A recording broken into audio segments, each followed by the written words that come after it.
Praise the Lord. Thank you, Pastor Joshua.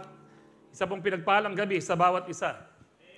Amen. Praise God. Lahat po ng bless, magsabing praise Jesus. Praise Jesus. Hallelujah.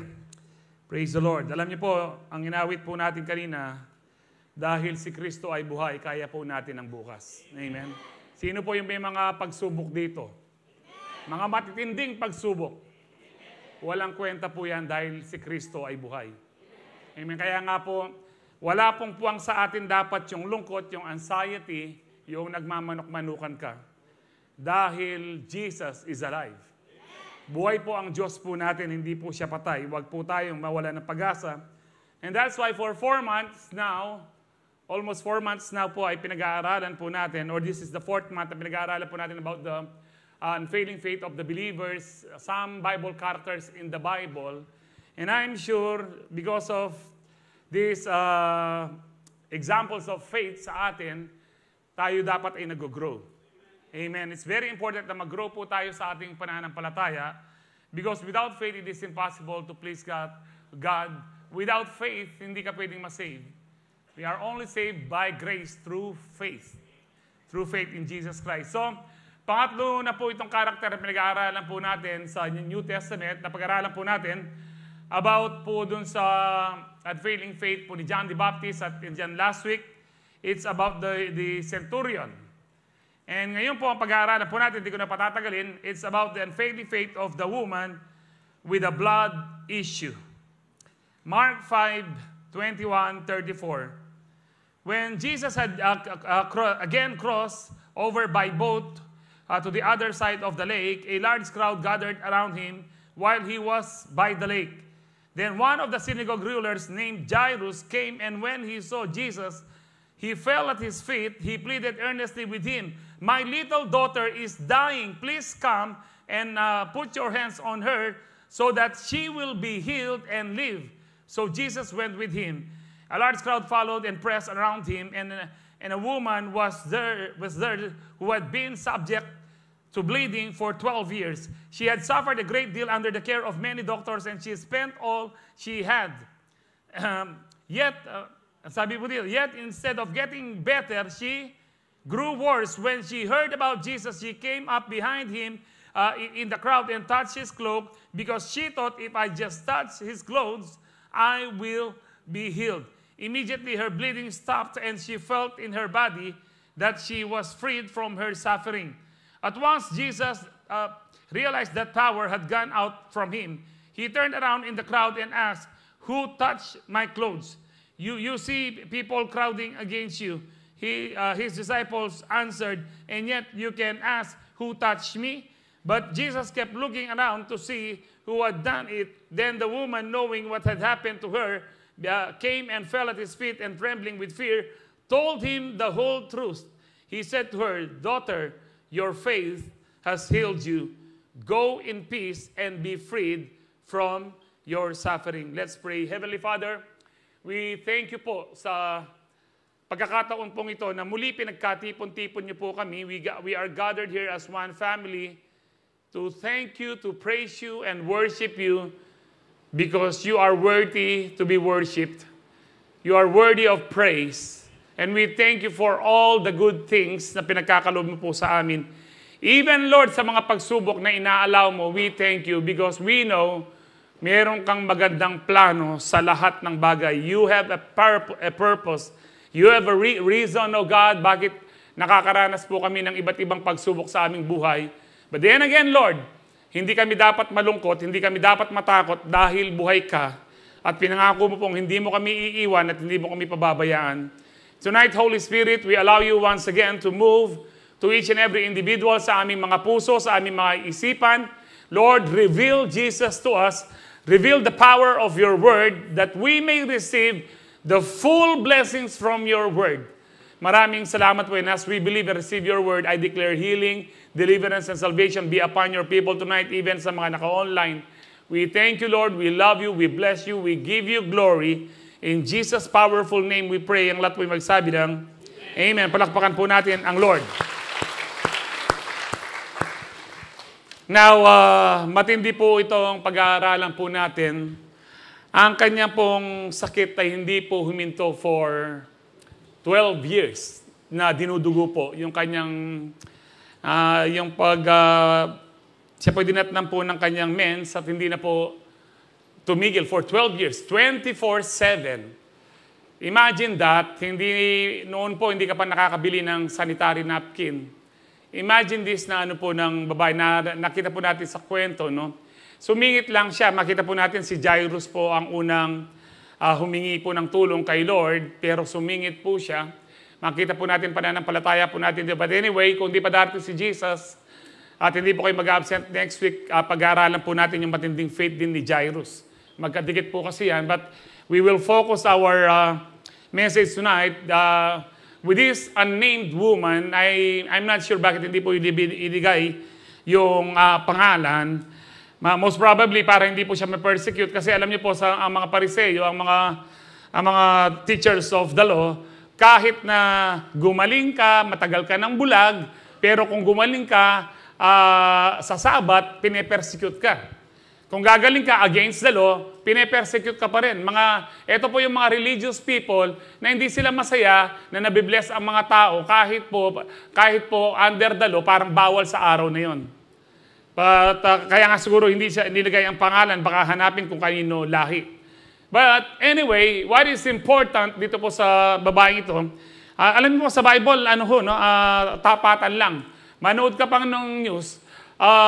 Ito po yung ating saksi na itago po natin sa pangalang Alexis kanya. Sabi ko sa asawa, kaya ka maniwalang Alexis siya lagyo. Itago ba? Dito po hindi sinabing itago na lang natin sa ating pangalan. Wala po siyang pangalan. Hindi pinangalanganan. Pero anyway, ito pong kanyang faith ang dapat po nating makita. Ang kanyang pananampalataya. Dapat po nating makita kung gaano po kadin ni pananampalataya. For 12 years, namayat po siya. She spent lahat po na maaring marami siyang pera. Sabi po dito, naubos ang pera niya sa lahat ng mga doktor. And instead of gumaling, lalo pong lumala. At ang kwento pong ito, hindi lang natin mababasa sa Book of Mark, mababasa rin po natin to sa Book of Matthew and Book of Luke. Pero mas kumpleto po ang details dito po sa Book of Mark. Kaya dito po natin kinuha. Dahil makita po natin yung perseverance po ng babaeng ito. Anyway, para hindi po natin, huwag ko na pong patagalin, mag-start na po tayo sa point number 1 po natin.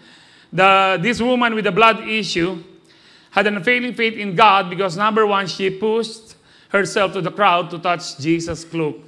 Ulitin po natin ang binasa po natin sa Mark 5:24-27. So Jesus went with him, a large crowd followed and pressed around him. Yung Jesus went with him talking about Jairus. And then, napakarami daw tao, a large crowd followed and pressed around him. Nagsisiksikan, dikit-dikit po. Kaya nga po, pressed around him, masabi dyan. Kasi po dito talagang sumikat na ang Panginoon sa kanyang pagpapagaling.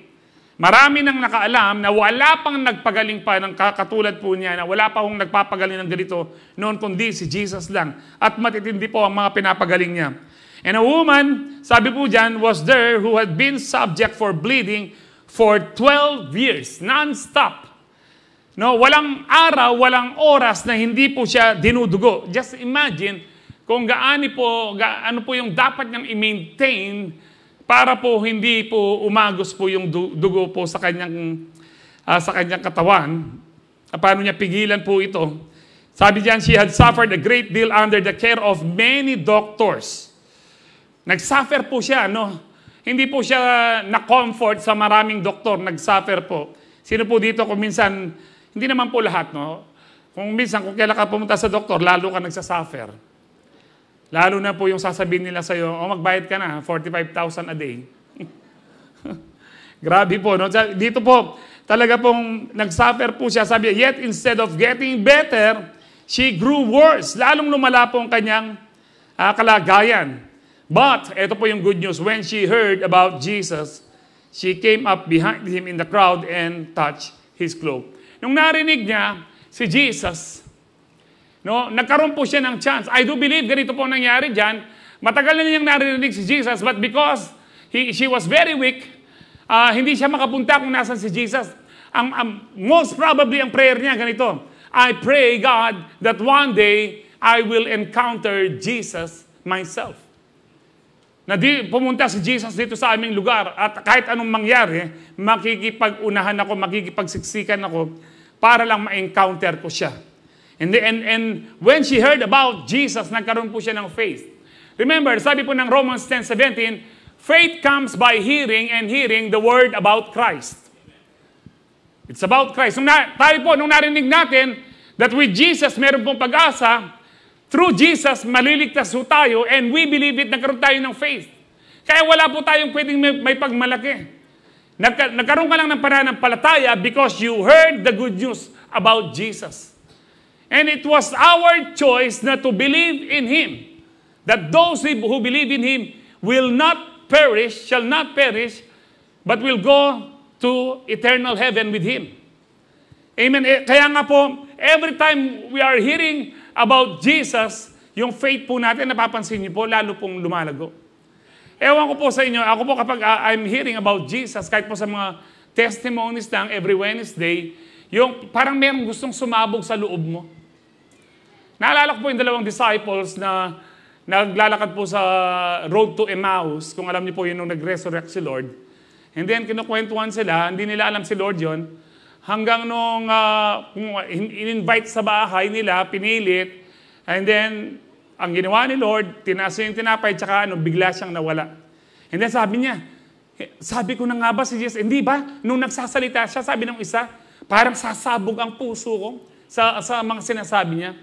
Alam niyo po, ako po nararamdaman ko po yung kapag such great anointing, yung sinasabi po ng isang tao nagte-testify or someone na excuse po.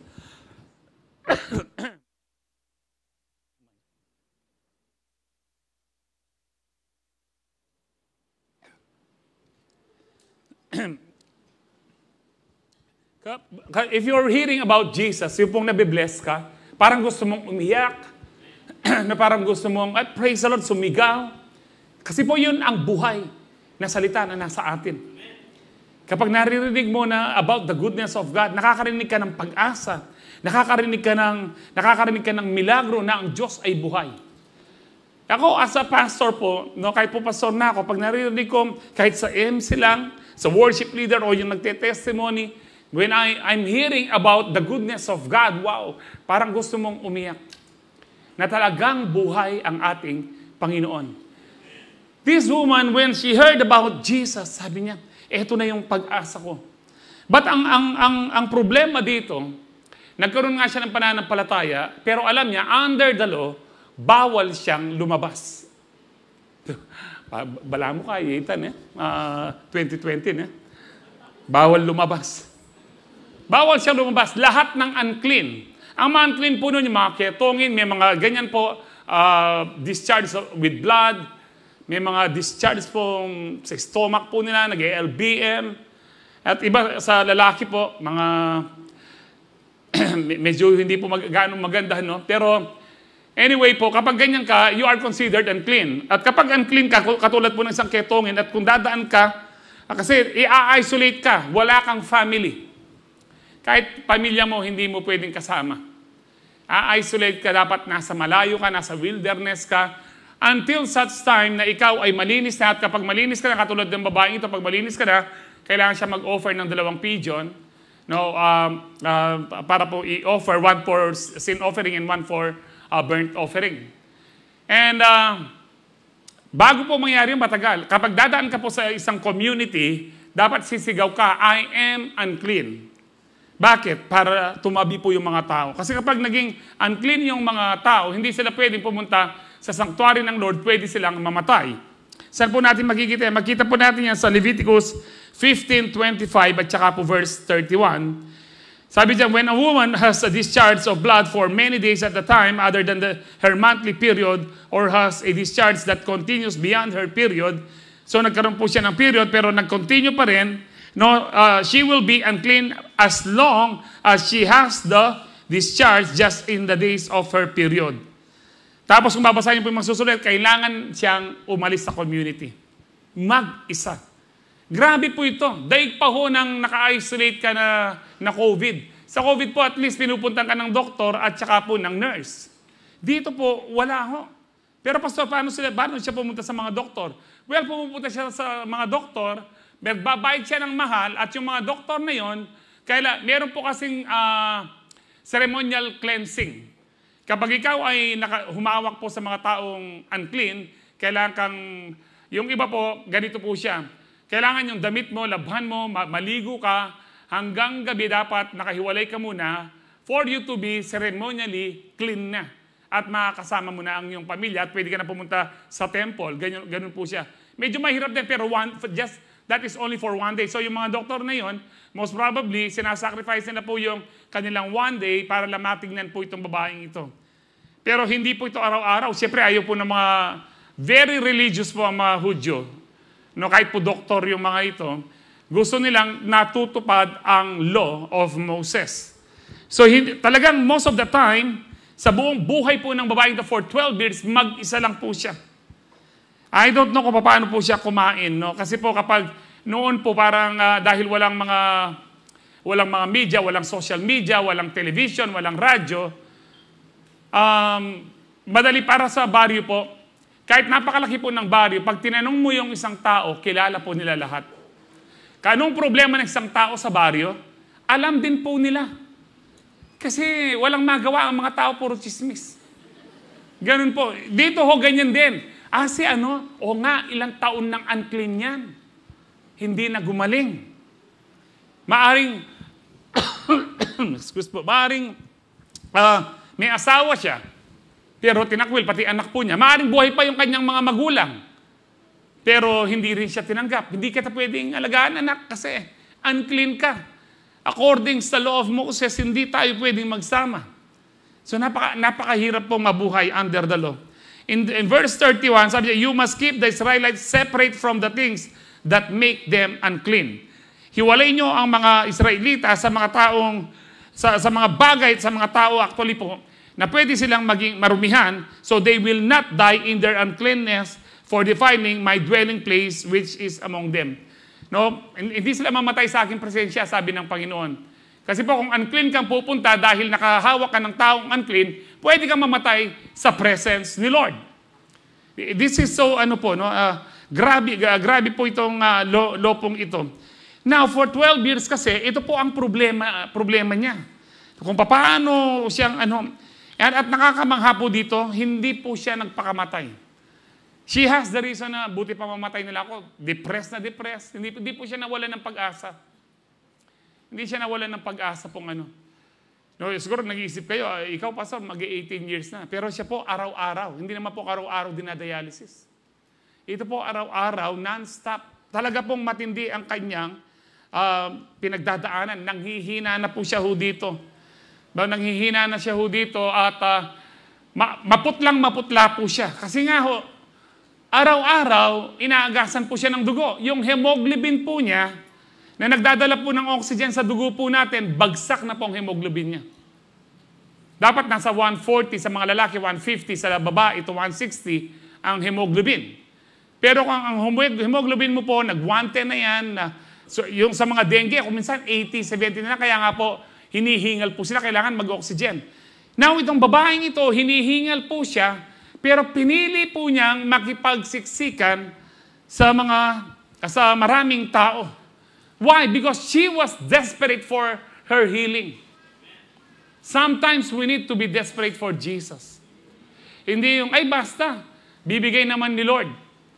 Alam niyo po, kaya nga po si Lord hindi niya tinuruan, basta nag-pray ka na, bibigay na. No, anong sabi po ng Luke 18:1? Sabi, tinuruan po ni Jesus sa kanyang mga disciples to pray and never give up. Because in the Bible, ang mga prayers po natin, umaakyat po yun sa trono ng biyaya ng Diyos. May mga prayers na hindi umaakyat sa trono ng biyaya ng Diyos because you stop praying. Bakit ganun, Pastor? Akala ko narinig na po ng Diyos, pero kailangan itong umakyat para po siyang insenso. Ang sabi po sa Book of Revelation, ang mga prayers of the saints are like the smoke of the incense na pumasok po sa trono ng biyaya ng ating Panginoon. Maging po yung kapag yung talamak na yung sagad na yung kasalanan mo, Umaabot po yan sa presence ng Lord. Ang Sodom at Gomorrah, hindi po agad sinira ng Diyos. Sabi na kay Abraham, umabot na, talamak na ang kanilang kasalanan, umabot na sa presensya ko ang kanilang kasalanan. Ganito po, kahit in the Old Testament, ganito po mahabagin ang Diyos. Hinihintay niya ang tao na magbago. Now, about prayers, ganyan din po. And that's why sabi ni Jesus, ano man ang pinagpipray nyo, pray and do not give up. Because in the spirit realm, sa mundo ng spirito, makikita nyo po dyan, maraming mga evil spirits na binablock ang mga prayers po natin. But if you find strength in Christ and you persevere in your prayers and you pray and never give up, mananalo ka kesa sa maraming demonyo. And that is why, this is the reason why, pray without ceasing. Sabi ni Paul, never stop praying, keep on praying in the Spirit. And marami pong verse ganyan in the Bible. Why? Dahil dapat kulitin natin ang Diyos? Hindi po. Because merong spiritual battle na pinipigilan ang mga prayers po natin. Kasi kung meron pong mga entities, may mga beings na ayaw kang mabless, ayaw pong ma-answer ang prayer mo, hindi po ang Diyos yan. Kundi mga bad spirits, mga evil spirits, mga demonyo. But ano po solution dyan? Yung sinabi po ng Panginoon sa Luke 18:1, pray and never give up. Be desperate. Ito po yung ibig sabihin.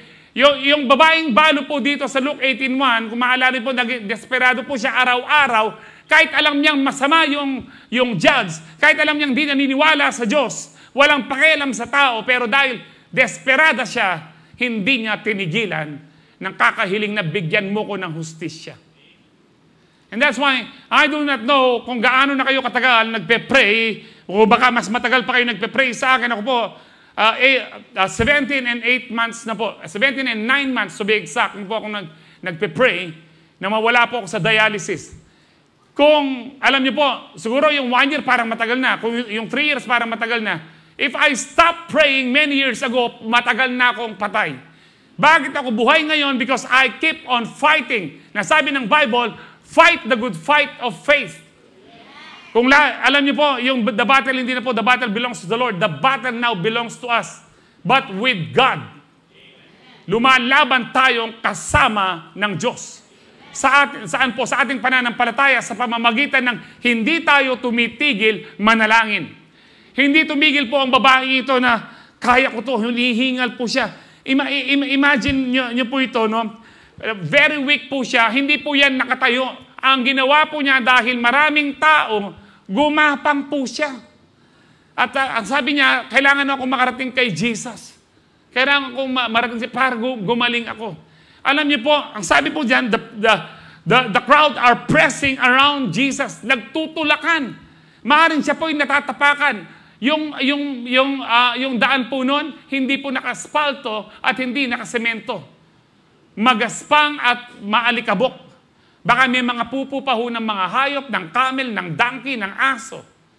Pero wala siyang pakialam. Naaapakan pa siya ng mga tao dito. Siguro sabi ng tao, ano ba yun? Sino itong nakikipagsiksikan dito? Ayaw niyang tumingala kasi kapag tumingala siya, baka makilala siya.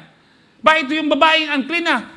Pag narinig nila ang unclean, sigurado ano yun eh. Hindi po niya tinake advantage yun. I am unclean. Alam niyo po, kung sumigaw siya, baka yung mga tao mahati. Pero hindi niya po ginawa yun. Baka mahati nga, baka patayin naman siya. Dahil nandoon siya. Bakit siya nandoon? Bawal siyang nandoon. Pero alam niyo po, kahit po hinihingil siya, yung nagpapunch siya. Alam niyo, sino na po ang naranasan niyo po na hingalin po kayo? Yung pong panahon ng COVID, yung inuubo tayo, hinihingal tayo.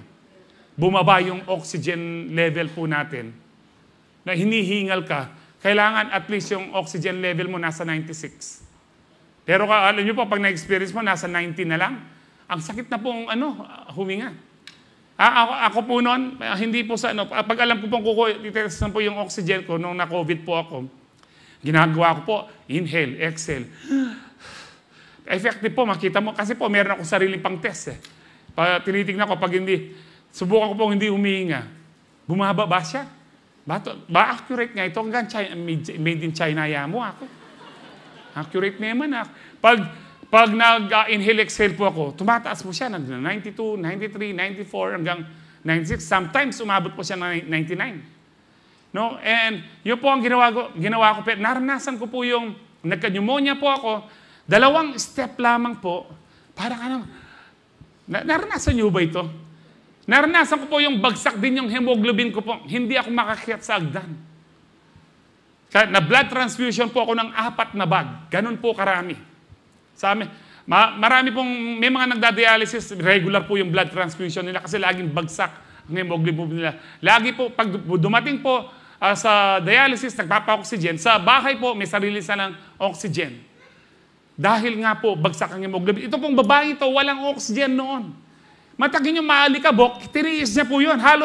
Baka halos mag-collapse po siya. Ang sinasabi po niya, kailangan kong ubabot. Because she was so desperate. Now, ang tanong, gaano po tayo ka-desperate sa mga hinihingi po natin? May mga, mga balasubas. Basta nag-pray na ako. Dapat tugunin niya ng Lord. Alam niyo po, ang Lord, kung basta nag-pray tayo, basta tinutugunan niya, hindi po gagawin ng Lord yun. Kasi po, hindi genie si Lord. At hindi tayo kung sino, na parang utusan mo ang Lord. Lord, bigay mo na kasi nag-pray na ako. May faith naman ako. Hindi po ganoon ang Lord. Pag lumapit tayo sa Diyos, let His will be done and let His kingdom come. Maging si Jesus na nag-pray siya sa Father, na sabi niya, Father, if it is possible, take this cup away from me. Nevertheless, not my will, but let your will be done. Kasi po yun talaga ang prayers po natin. Sa dami ng prayers po natin at then sabihin natin, Lord, nevertheless, not my will, but let your will be done. That is honoring the Lord. And most of the time, kapag sinasabi mong let your will be done, mas maganda ang ginagawa ng Diyos kesa dun sa rene-request mo. Kung minsan nagtatampo po yung ibang mga Kristiyano, I hope wala nang ganito sa atin. Yung hindi ka sinagot ng Lord, Lord, ang tagal ko na nagpe-pray, bakit hindi ka sumasagot? Bakit hindi ka sumasagot? Many times, hindi sumasagot ang Lord because you stop praying. Ang nais mo ng Lord, pray and never give up. Kaya anong tawag po natin dyan? Push. What is push? Pray until something happens. Pray until something happens. That means, do not stop praying hanggat walang nangyayari sa prayer mo. Lalo na kapag alam mo ang prayer mo, naka-align siya sa will, sa word of God. Kung halimbawa po, ang healing, hindi mo tinatanong yan sa Lord, Lord, kalooban mo bang gumaling siya? Kalooban mo bang gumaling ang anak ko? Kalooban bang gumaling ako? Hindi po tanong yan. Na kung kalooban ng Lord, siguradong kalooban ng Lord, by His stripes, pinagaling na niya ho tayo. Kaya nga kung alam mo nasa Bible na binigay na ng Lord, hindi mo dapat tinatanong yon. Kasi kapag ganun ang tanong natin na maliwanag sa Bible, that means you are questioning yung authority ng Word of God. But the authority of the Word of God, sabi niya, pinagaling na niya ho tayo.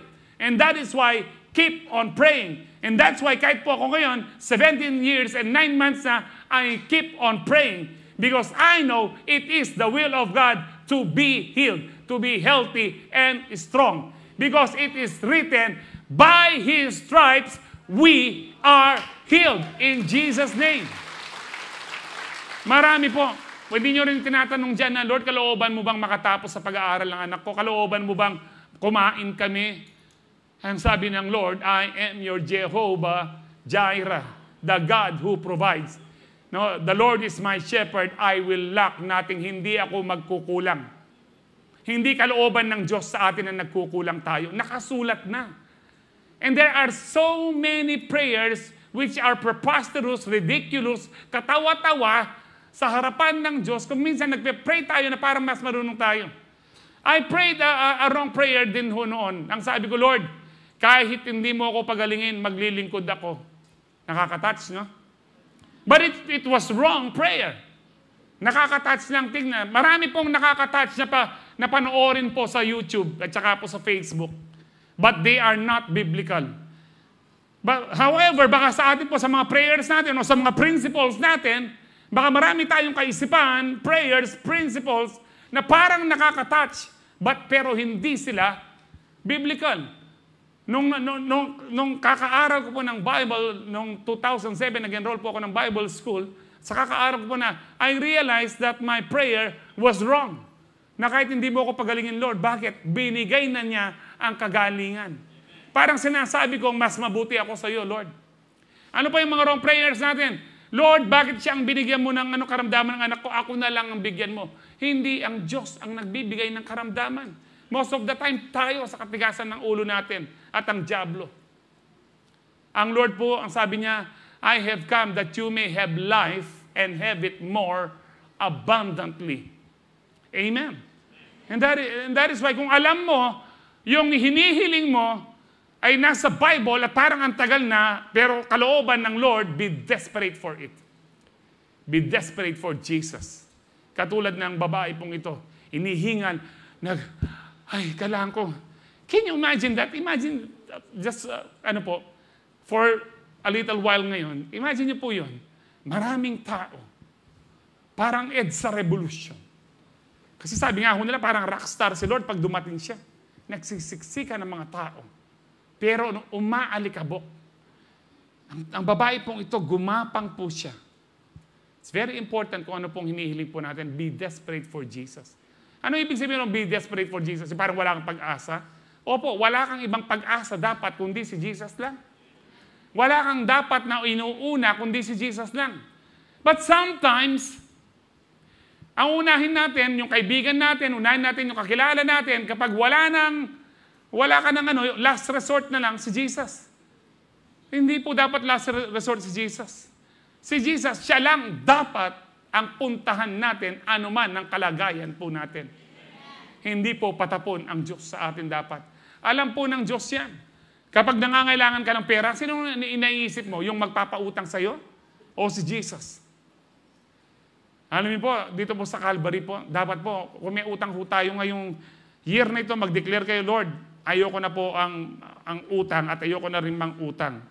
Alam niyo po, may mga magandang utang naman din po, na mga privilege po tinatawag, benefits. Halimbawa sa pag-ibig, housing loan. Sa company nyo, baka meron kayong car loan. Ang misis ko, meron po silang car loan sa BPI. Certain big percentage, bigay po ng company. Those are good loans. Pero yung mang-uutang ka para lang sa bagong cellphone mo, mang-uutang ka para lang meron kang pang birthday, kamutingan yan.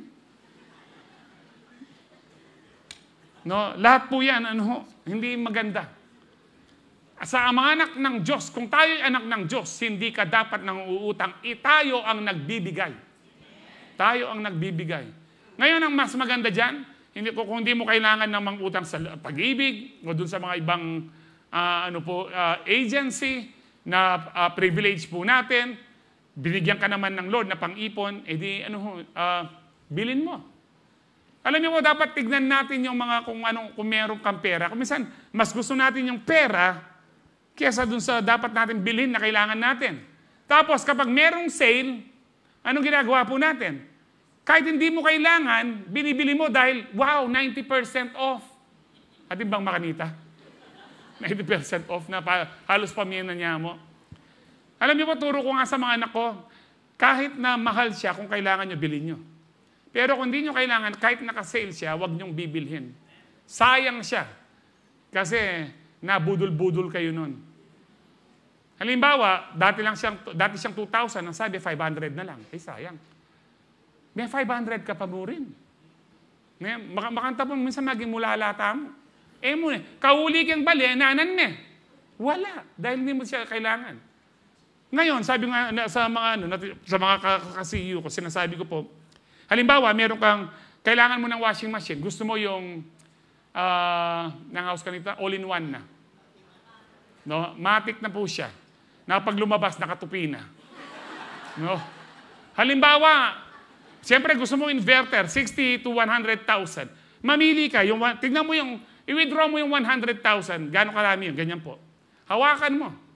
Tapos punta ka sa SM, tignan mo yung washing machine. Na anong buri mo? Yung washing machine na pwedeng maglabas sa'yo, paglabas niya, nakatupi na? O yung pera na walang magagawa sa'yo, hawak-hawak mo lang? Kung minsan yung love of money, yan po yung di mo maibigay.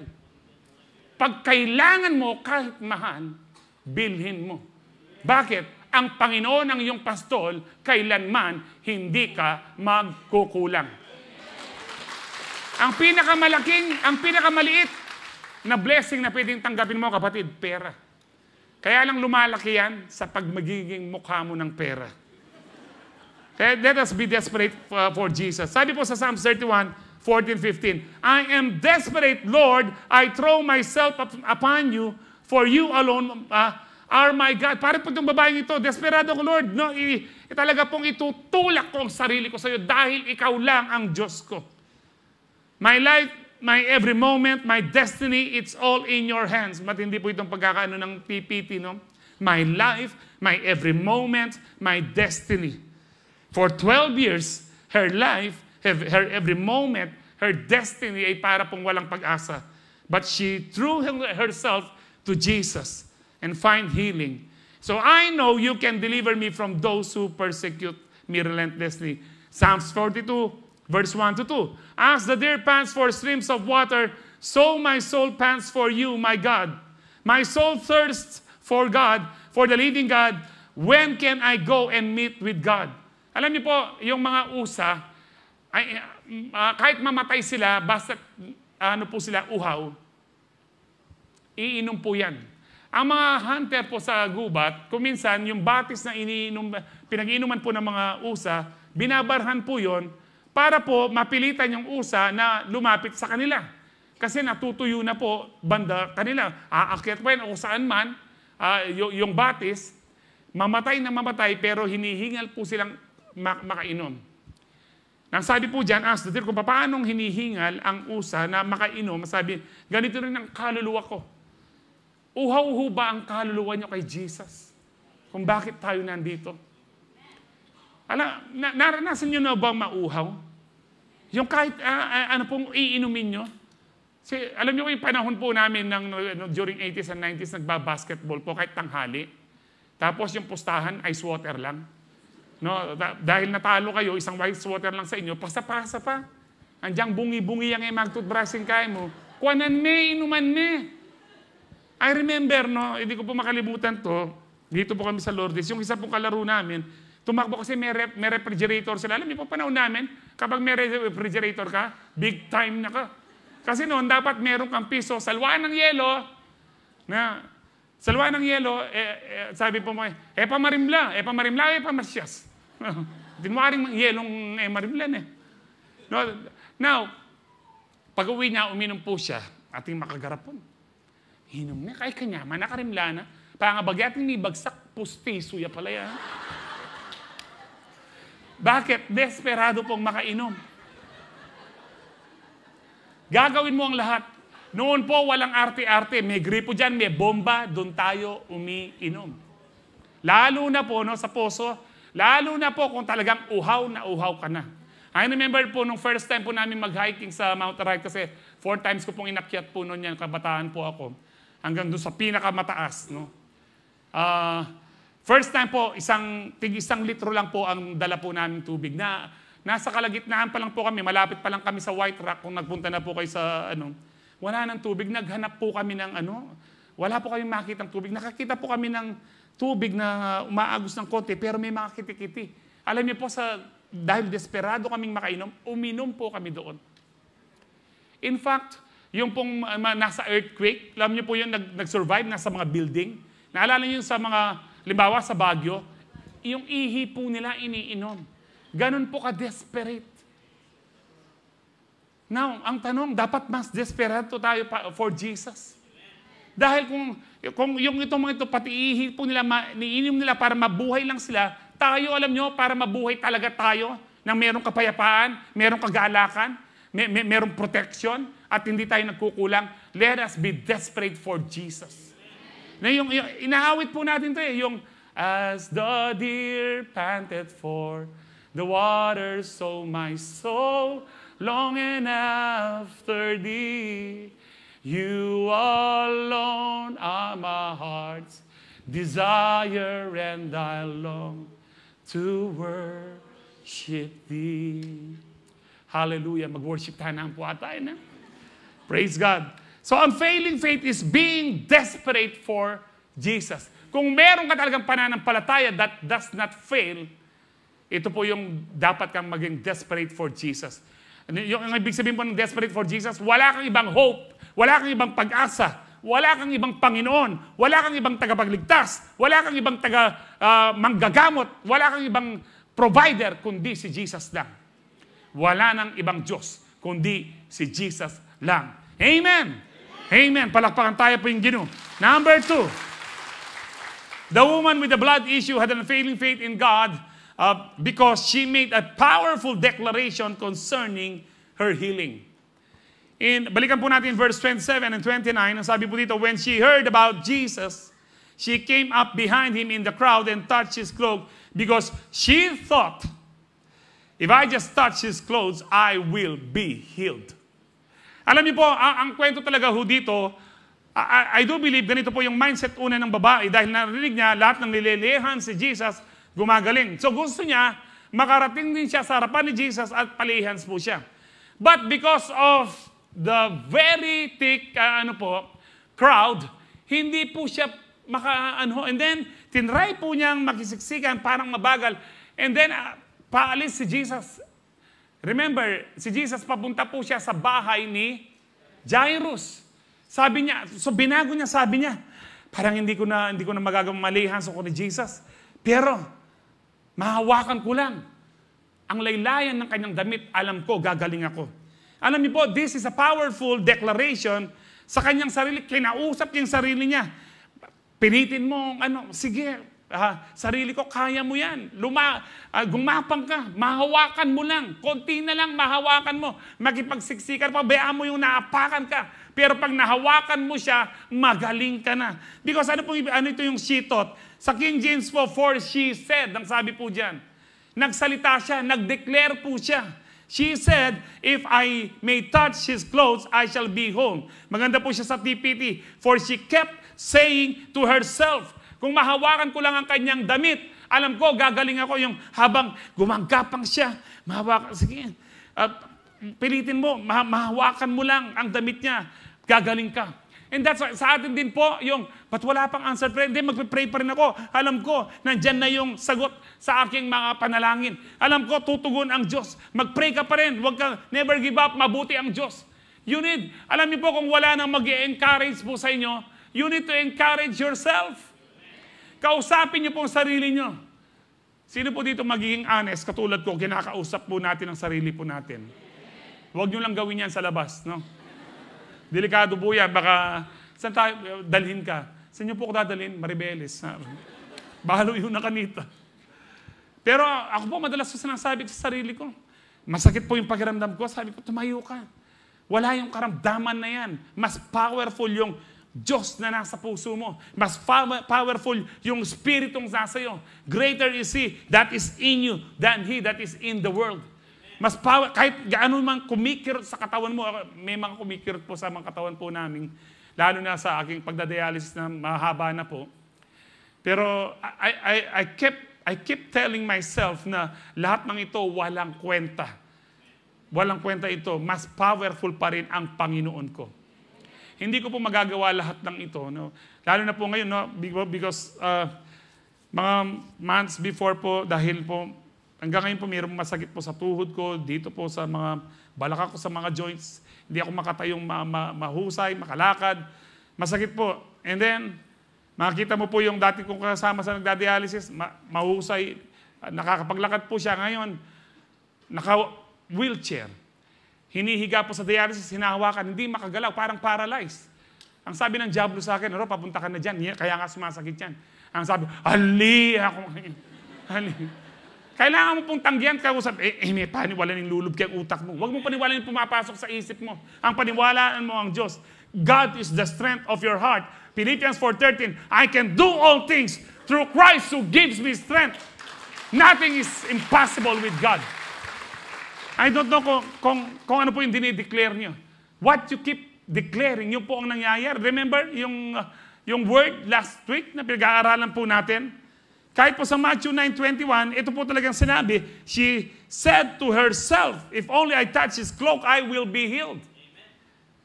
Sabihin niyo po sa sarili niyo, aasenso ka, pagpapalain ka ng Lord, mapag-aaral mo ang mga anak mo. Yung pinagpipray mong bahay, ibibigay ng Lord yon. Binigay na nga niya yung sarili niya, ano pa bang hindi niya ibibigay sa iyo? You need to talk to yourself. Preach to yourself. And after preaching to yourself, say, Amen. I agree myself, kamo. Magkakapi tayo. Amen. Wala pong, alam niyo po itong babae ito for 12 years, walang naging courage po sa kanya. Siya lang po. Kaya wag niyo na po, wag kayong magtampo kung, ba't hindi ako in-encourage? Maganda po, may see tayo, may nag-encourage po sa atin. But kung wala na nag-encourage po sa atin, wag tayong magtampo. Lalo kang, alam mo, what I found out, lalo na po ngayon, no, the more na minemeditate ko yung pain, the more na hindi po ako nakakakilos. Pero the more na ini-ignore ko po yung pain at sinasabi kong, God is the strength of my heart, I can do all things through Christ who gives me strength, the more na nagagawa ko yung pinapagawa ng Lord. Because kung meron bang pong isang nilalang na gusto niyang mahina ako, walang iba kundi ang diablo po. Ang Diyos gusto niyang malakas ako. Pero yung faith ko gusto ng Lord, mag-grow pa. Mag-grow pa. Para tayong lahat, mag-grow tayo sa faith natin. Because remember, ang sabi ng Peter, bakit inaalaw ng Lord ang mga problema? So that we will grow strong in our faith. One of the main reasons bakit may mga pagsubok para po mag-grow tayo to test our faith, if our faith are genuine, parang gold na tinetest, sabi ni Peter, and then, kaya inaalaw ni Lord because parang faith natin ay mag-grow strong and to mold sa ating character. Now, remember po yung pinag-usapan natin last week, yung Proverbs 18:21. No, yung the tongue can bring death or life. Those who love to talk will reap the consequences. Kaya kung ano yung madalas mong sabihin, lalo na sa sarili mo, kung sinasabi mo sa sarili mo yung mga pangako ng Diyos, yung Word of God, no, you encourage yourself with God's Word, that is so powerful. Na ang Diyos ang aking kalakasan, ang Diyos ang aking, ang magpo-provide ng pangangailangan ko, not according to my salary, not according to my own work, but according to His glorious riches. Alam niyo po yung Philippians 4:19 sa Tagalog, maganda siya. Sabi niya, magagawa ng Diyos na ipagkaloob niya ang lahat ng aking pangangailangan ayon sa kanyang kayamanang hindi maubos-ubos. Kasi just think about the riches of Christ. Mauubos ba yan? Kahit araw-araw kang humingi sa Lord, sabay-sabay tayong humingi kay Lord, hindi po maghihirap ang Lord. Dahil, ano po yan, hindi na uubos ang kayamanan ni Kristo. Kaya gusto ng Panginoon, humingi tayo at tayo ay pagbibigyan. Pero sometimes, meron tayong self-righteousness, ay baka hindi ako bigyan ni Lord ngayon. Kasi, nagkulang ako sa prayer. Alam niyo po, kung minsan nagkukulang tayo, pero yung pag-ibig ng Diyos, hindi siya nagkukulang. Laging sariwa ang kanyang pag-ibig, katapatan niya araw-araw. Nasa sa atin lamang po. And we need to declare that sa ating mga sarili. Remember 2 Corinthians 4:13, it is written, I believe, therefore I have spoken. Since we have the same spirit of faith, we also believe and therefore speak. If you believe you are blessed, sabihin mo, blessed ka. If you believe na healed ka na, sabihin mo, healed ka. If you believe na alam mo, pinagkaloob na ng Lord, yung pinagpe-pray mo, di ba sabi po doon sa Mark 11:24, therefore, when you pray, believe that you have received it and it will be yours. Believe. If you believe, sabihin mo. Sabihin mo. If you believe na ikaw ay malakas, sabihin mo. Ano po, I think sa Zechariah po, in the Old Testament, let the weak say, I'm strong. Ang sabi po ng isang propeta, yung nanghihina, let the poor say, I'm rich. Saan pong kanta yun? Biblical po yun actually. And now, let the weak say, I am strong. And let the poor say, I am rich. Because of what? Because of what the Lord has done. Tetelestai for us. Ang dapat natin magpasalamat lang sa Lord. Dahil tinapos na niya lahat ng kahirapan, lahat ng karamdaman, lahat ng kasalanan, kinuha na ng Panginoon. Tetelestai. Tetelestai. Ako sinasabi ko sa sarili ko ito, tetelestai.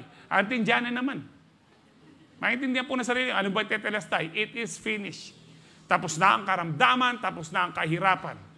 Tapos na ang kasalanan.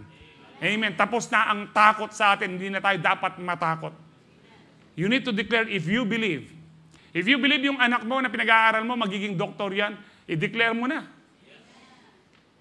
Kaya yung anak ko, minsan, text ko siya. Yung nakikeyboard kanina po dito. Tapos sabi ko, pinreach mo na ba si Lola mo, ganyan. Daddy, ganyan. Okay, Doc, ako. Doc na siya. Tapos nagpe-preach pa rin ako. Ang mga pastor na, tawag nga sa anak ko, doktor na eh. If you believe, you need to speak what you believe. Because out of the abundance of the heart, the mouth speaks. Kaya itong babaeng to, she kept on saying to herself, mahahawakan ko lang siya, gagaling ako, mahahawakan ko lang siya, gagaling ako. Hindi ko na kailangan ma-lay hands pa ako, mahahawakan ko lang siya, mahabol ko lang siya, gagaling na ako. Ano po yung pinaniniwalaan nyo? Keep saying to yourself. Keep saying to yourself, if you believe, therefore, you speak. Sabi diyan, since we have the same spirit of faith of what? Ng mga prophets. Yung mga propeta no, nang sabi din in James 5, we have the same spirit as Elijah.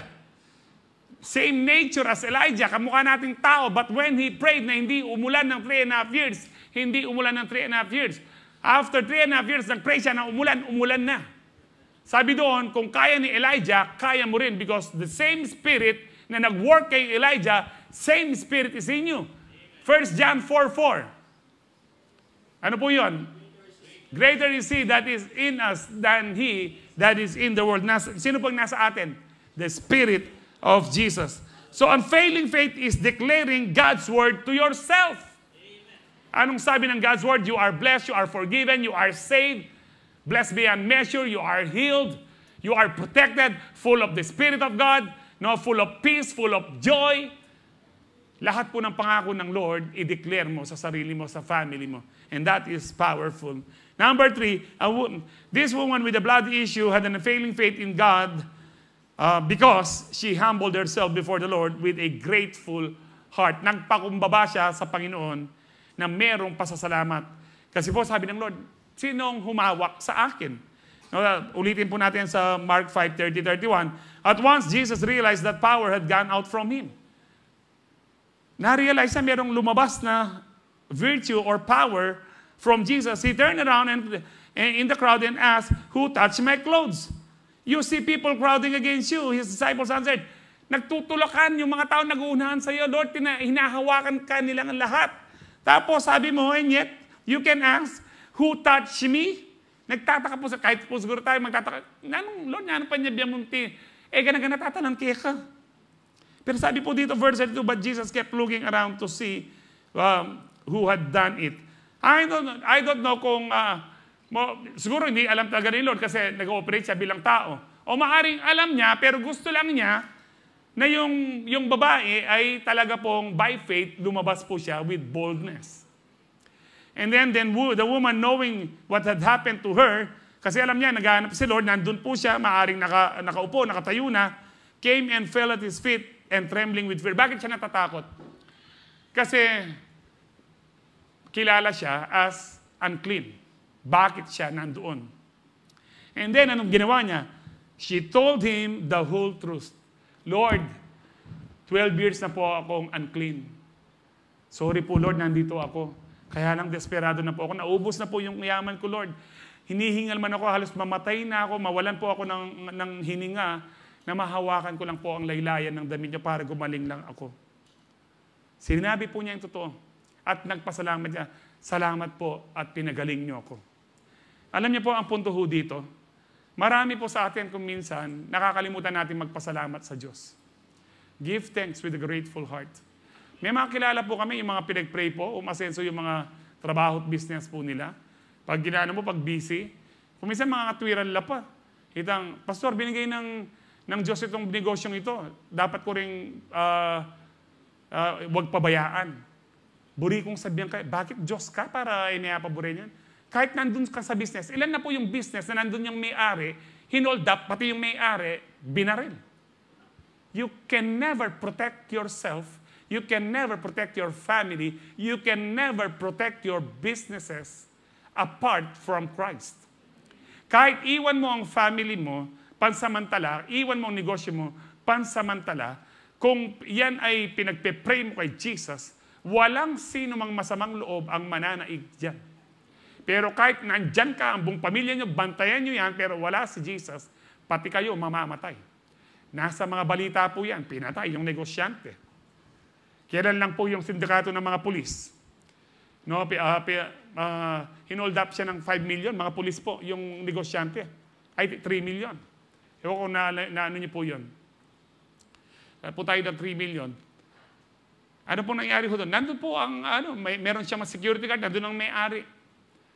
Ang nakakalungkot po kasi kung minsan, Lord, gawin mo lang to sa buhay ko. Alam niyo po yung kwento nung, yung pastor, pwede mong pag-pray yung aking mga pato dumami. No, para ma-bless naman ako kanya. Nung dumami na, hindi na nag-a-attend. Binisita ng pastor. Ba't di na po kayo nag-a-attend? Wala pong magbabantay sa pato. Hindi ko siya maiwan, wala pong magbabantay. Ilang beses pong pina-follow up ng pastor. O nung mag-rapture na, naiwan po siya. Sabi niya, Lord, ako din kanya. Yung pato mo, walang magbabantay, diyan ka na lang. Sige po, kung ano po yung unahin nyo, yun po ang ng Lord. Kawartabiras Naghihintay po ng pasasalamat ng Diyos. Remember po yung 10 ketongin na pinagaling ng Lord? Hinanap po niya sabi niya sa Luke 17, 18, sabi po, nagbalik po kasi yung isang nagpasalamat and gave glory to God. Jesus asked, did that I heal 10 men? Di ba 10 yung pinagaling ko? Where are the other 9? Has no one returned to give glory to God except this foreigner? Isang Gentile pa ang nagpasalamat. Nasaan yung 9? Alam niyo po, ibig sabihin nito, parang 10% lang ang marunong magpasalamat sa Diyos. Alam niyo po yung ugali natin Pilipino, lalo ni katang kapangpangan, lakota na ito, ako papasalamat niya. Bakit malugi ka nung pasalamat ka? At itang ugaling kapangpangan nakamutingan kapag nagpasalamat ka, that is faith. Ali kasi Pastor, burinan nito para maulit pa. Yung Bible, mas lalong mauulit kapag nagpapasalamat ka. Anong paniniwalaan mo? Yung sinabi ng ating mga ninuno na andiyan karamdaman, pagaling, daman napatinon ka rin ng ugali. O yung sinabi ng Diyos na, in everything give thanks. 1 Thessalonians 5:18. In everything give thanks to the Lord. For this is God's will for you in Christ Jesus. 1 Thessalonians 5:18. So unfailing faith is praising God for all His goodness and faithfulness towards us. Amen. Kung meron ka talagang faith, ito yung pagpupuri sa Panginoon dahil mabuti siya at tapat siya sa atin. Kahit kung minsan hindi tayo mabuti, hindi tayo tapat, nananatiling mabuti, nananatiling tapat ang Diyos. Buhay ang Diyos. Kaya natin ang bukas. Amen. So the unfailing faith of the woman with the blood issue, mag-review na po tayo. She puts herself to the crowd to touch Jesus' cloak. She made a powerful declaration concerning her healing. She humbled herself before the Lord with a grateful heart. Mga ilang verses pa po. Mark 5:34. Ang sabi ho dito, when the woman told everything, Jesus, the whole truth about herself, about her situation, ang sabi ng Lord sa verse 34, Daughter, your faith has made you well. Go in peace. Your suffering is over. Nyamanan nina. Yung sabihin sa iyo ng Lord, your suffering is over. Pero hindi po kadali. Hindi ganun kadali. Iniisip natin kasi kung minsan madali lang. Basta manampalataya ka lang. Ang pananampalataya may kalakip na gawa. Because faith without works is dead. Pananampalatayang walang gawa. Puro prayer lang is dead. Your suffering is over. Pinilit po niya. Halos, alam niyo po yung mawalan ka ng hininga, halos mamatay ka na, inaapakan ka ng mga tao, inaalikabok ka, baka nakaapak ka pa, nakagapang ka pa sa isang pupu, pero nagpatuloy ka pa rin. Baka naapakan ka, nasugatan ka, maputlang maputla, payat na payat, mahinang mahina, inihingal ang babaeng ito. Pero she fought the good fight of faith. And that is why, sabi niya, your faith. Sabi niyo po, your faith. According to your faith. According to your faith has healed you, has made you well. And then, ang maganda po dito, ang sabi ng Jesus, daughter. Very seldom mo makikita po ito, daughter. Ang sinasabi ni Lord ngayon, nang sabi niya, hindi ka lang pinagaling, ikaw ay ginawang anak ng Diyos. John 1:12, those who believe Him, those who receive Him, has given the right to become children of God. Hindi lang siya pinagaling. No, binigyan siyang karapatang maging anak ng Diyos. You are my daughter. I am your father. I am your friend. Ako na ang pamilya mo ngayon. 12 years kang walang pamilya, magbuhat ngayon, ako na ang pamilya mo. Kapag rin-receive mo si Jesus, kapatid, no, kamuhian ka man ng pamilya mo, si Jesus ang family mo. Pagtanda mo, sabi po sa Isaiah 46:4, pagtanda mo, pagputi ng buhok mo, ako ang Diyos mo. Bubuhatin kita, aalagaan kita, ire-rescue kita, ililigtas kita. Ayan po, no, even to your old age and gray hairs, I am He. I am He who will sustain you. I have made you, and I will carry you. I will sustain you, and I will rescue you. Ang sinasabi po dyan, kahit wala ka ng kasama, ako ang Panginoon mong Diyos. Hindi kita iiwan, hindi kita pababayaan. Alam niyo po, 12 years, hindi po nawalan ng pag-asa ang babaeng ito. Ang dami po ngayon, no, minsan nagpapakamatay, hindi lang pinansin ng crush niya, hindi pinansin sa Facebook, walang like, nagpapakamatay. Alam niyo po, kung minsan kasama ko mga nagdadialysis, nasasabi ko, "Ot, magpakamatay, elan eh. Ikata mo, nakatakasakit bili, burita mo kung mabiyata mo. Kaya bisa palitan na mo." Bisa, matay lang bagya-bagya, matay lang mo rin. At least ikata mong bisang kumabye. Ba't ganun? Why? Because they do not have Jesus in their lives. Konting problema lang bagsak. But if you have Jesus, kahit gaano katindi ang pagsubok mo, kapatid, you will never, ever lose hope. So ngayon po, never, ever lose hope. Because Jesus is alive. Never give up. Amen. Last verse, bago po tayo magtapos. Romans 5:3-5. Not only that, but we rejoice in our sufferings. Do you rejoice in your sufferings? I rejoice in my sufferings. I've been suffering for 70 years and 9 months with this chronic disease na meron po ako. But I rejoice in my suffering because knowing that suffering produces endurance, perseverance, pagbabata, pagpupursige. And endurance, perseverance, pagpursige, pagbabata, produces character na mamolde ang pagkatao natin. Ang mga ugali natin, umaayos sila. Nagiging matino po tayo. Remember matinoya? Nagiging matino tayo dahil we rejoice in our sufferings. And character what? Character produces hope. Ito po ang maganda. Kapag meron ka ng magandang character, alam mo, meron ka pag-asa. Hindi po nawala, hindi po sinumpa ng ang babae ito ang kanyang pamilya na nagtakwil sa kanya. She had a good character, a godly character. Hindi siya nagkaroon ng bitterness, ng galit. And that's why she had an eternal hope in Jesus. And then sabi diyan, and hope does not put us to shame. Hindi tayo mapapahiya kapag meron tayong pag-asa kay Kristo. Why? Bakit itong hope does not put us to shame? Because God's love has been poured into our hearts through the Holy Spirit who has been given to us. Anong ibig sabihin po nito? Lagi tayong may pag-asa. Kahit kung minsan balasubas tayo, nagkakasala tayo. Yes, many times. Kung minsan nagkakasala tayo, even kami mga pastor nagkakasala. Pero alam nyo, ang hindi nagbabago, yung pag-ibig ng Diyos. Kahit nagkakasala ka, mahal ka pa rin ng Diyos. Hindi nawawalan ng pag-asa ang isang taong na kay Kristo. Kahit magkasala ka, kapatid, humingin ka lang ng tawad sa Panginoon at magbago ka. Nagkamali ka na naman, huwag kang mawalan ng pag-asa, mahal ka pa rin ng Diyos. Kaya hindi tayo mapapahiya dito sa pag-asa ito dahil mahal ka ni Kristo. Amen. So never lose hope. Never give up. Sabihin po natin, never lose hope. Never give up. Never lose hope. Never give up. For the last time, never lose hope. Never give up. Praise Jesus. Hallelujah. Tayo po lahat ay tumayo. Tatanggap po tayo ng banal na hapunan ngayon. Thank you, Jesus. Thank you.